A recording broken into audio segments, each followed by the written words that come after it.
Hi and welcome to the Booklab. I'm Björn, and it's that time of the month when we look ahead. We look at the April non-fiction releases, and I found 4 books that I'm really excited about. And actually, some of them are releasing very late in March, and I don't know why I missed them last time, but I wanted to bring them to the list because these are books I really want to read. This video will cover a wide range of topics, from utopian future visions to how it is to be and live as a sociopath, to decision making and how to apply critical thinking in your life. Without further ado, let's jump right into the list. First out, we have Deep Utopia by Nick Bostrom, Life and Meaning in a Solved World. Nick Bostrom is the most cited philosopher under 50. I read his book Superintelligence back in the day and I really loved it. He's an expert in AI.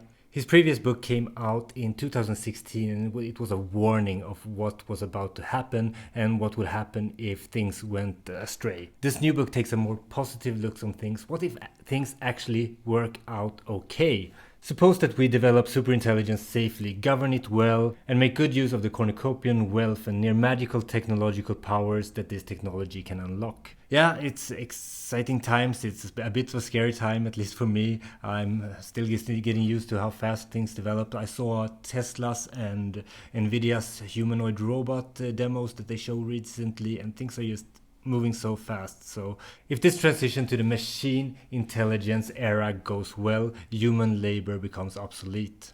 A world with less need for classic human labor seems definitely plausible. Quote, "Here we confront a challenge that is not technological but philosophical and spiritual. In such a solved world, what is the point of human existence? What gives meaning to life? What do we do all day?" So what this book looks like is that it goes through a day in the life of a human in a world where AGI is available, everything has gone well, and I'm really interested to see his vision of the future. So this one is going on my to-read list. The next book on the list is Third Millennium Thinking, Creating Sense in a World of Nonsense. 320 pages, released on March 26th. The book is based on a widely popular UC Berkeley course that teaches you the scientists' tricks of trade for how to make the best decisions and solve the hardest problems in an age of uncertainty and overwhelming information. Again, we go back to books that can help us improve decision making. I'm really into that right now because it has helped in the past, and if I can level up those skills even more, it's always beneficial. Quote, "In Third Millennium Thinking, a physicist, a psychologist, and a philosopher introduce readers to the tools and framework that scientists have developed to keep from fooling themselves, to understand the world and to make decisions." It sounds like a sound book for anyone who wants to level up their first principle thinking, which is an endeavor that I definitely am all for. And the third book, I'm really excited about that one. But first I want to say that if you like the content on the channel and if you want great non-fictions reviews every week, then make sure to like and subscribe, because then my videos will pop up in your feed as I upload them. And if you really want to support the Booklab, then send me a super thanks here on YouTube, or send a donation on PayPal. That will help me just upgrade my studio setup and keep the show running, basically. The third book on this list is Sociopath. It's 368 pages and it's out on April 2nd. This one really stood out to me. It's a memoir, but just wait and hear me out. Quote, "A fascinating and revelatory memoir about the author's struggles to come to terms with her own sociopathy and shed light on this often maligned and misunderstood mental disorder. Named a most anticipated book of 2024 by Vulture, LitHub, The Guardian, and Cosmopolitan. It's always interesting to get into the minds of people that work differently from yourself. I've always been fascinated by this. I'm reading a book with my son today. I don't remember exactly the title. It's something about the fork and the dog, something in English, that is written by this autistic boy named Christopher, and it's just fascinating to see from his point of view how he views the world. And it feels like you can get a similar experience in here, but with a different set of problems.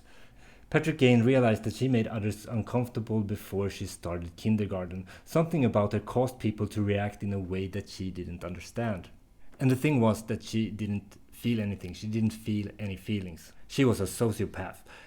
This just sounds like such a promising and nice read. The last book on the list is something that I need, probably because I do some magical thinking. The Age of Magical Thinking, Notes on Modern Irrationality by Amanda Montell. It's out on April 9th and it's 272 pages.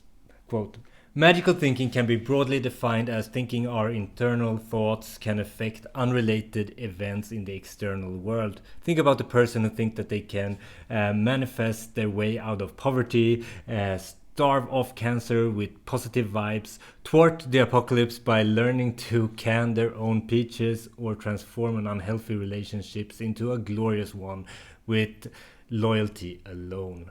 So this is great. This fits me perfectly because I have been experimenting a lot with some new age thinking, like manifestations. For instance, I've read books like Parallel Universes of Self, which I loved, the Big Leap, Think and Grow Rich, a lot of stuff like that. And I've also seen some correlation in my life between like how I feel and the quality of my thoughts and how it correlates with positive experiences in the external world. So I've just, even though I don't believe in magic or anything, I've noticed that it has worked for me, and I just continue to do it because the outcomes has been so positive. So it's going to be nice to get those thoughts challenged a little bit more. Quote, in all its forms, magical thinking works in service of restoring agency amid chaos.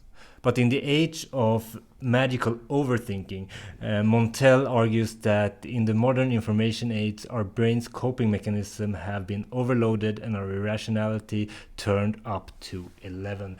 So 4 books that I really want to read, but as is the tradition on the Booklab, I'm going to pick one that is my pick of the month. It's definitely going to be Nick Bostrom's book, Deep Utopia.